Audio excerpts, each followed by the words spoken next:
मसीही भाई बहनों को जय मसीह का। ही आज हम परमेश्वर के वचन से देखते हैं। परमेश्वर का वचन कहता है, मन फिराओ क्योंकि स्वर्ग का राज निकट आ गया है। यह है वही जिसकी चर्चा ऐसा भविष्यवक्ता के द्वारा कही गई थी। जंगल में ये पुकारने वाला शब्द सुनाई दे रहा है कि प्रभु का मार्ग तैयार करो, उसकी सड़क को सीधा करो। ये वचन जो परमेश्वर ने कहा, ये यूहन्ना के द्वारा प्रचार किया गया था कि जंगल में ये पुकारने वाला का शब्द सुनाई दे रहा है कि प्रभु का मार्ग तैयार करो, कि सड़क को सीधा करो। क्योंकि यदि परमेश्वर इसलिए चाहता था कि उसकी जो है बात उनके बच्चों, उनकी परिस्थितियों को तक पहुँचे, ताकि परमेश्वर अपने बचाने वाले के बचा सके और उसके जीवन में काम करे और उनके जीवन को पूरी तरह से बदल दे। क्योंकि परमेश्वर जिसे बुलाता है और उसे अधिकार भी देता है और उसे बदलने की ताकत भी रखता है। और जब परमेश्वर किसी को बुलाता है तो उन्हें खाली हाथ नहीं छोड़ता, बल्कि उनके जीवन में एक-एक अंगों-अंगों करके बदल देता है और उसके जीवन में बहुत सारी खुशियों को बटोर देता है। उसके जीवन ही पूरा बदल देता है। और आगे परमेश्वर का वचन कहता है, यूहन्ना ऊँट की रोम के एक वस्त्र पहना हुआ था और अपनी कमर में चमड़े की पट्टुआ बांधा हुआ था। उसका भोजन टिड्डियां और दाखमधु था।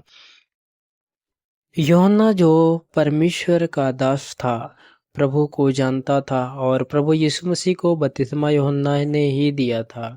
और वही यूहन्ना के विषय में परमेश्वर कहता है कि यूहन्ना जो ड्रोम का कपड़ा पहना हुआ करता था और टिड्डियों और दाखमधु का भोजन किया करता था, क्योंकि उसका भोजन यही था और परमेश्वर ने उसे देता था और वो परमेश्वर की वचन को प्रचार करता था। कितना कष्टों और कितने दुखों से भर करके भी वो परमेश्वर के लिए वक्त निकालता था और की व्यवस्था पर चलता था, क्योंकि परमेश्वर उसके जीवन में काम करता था।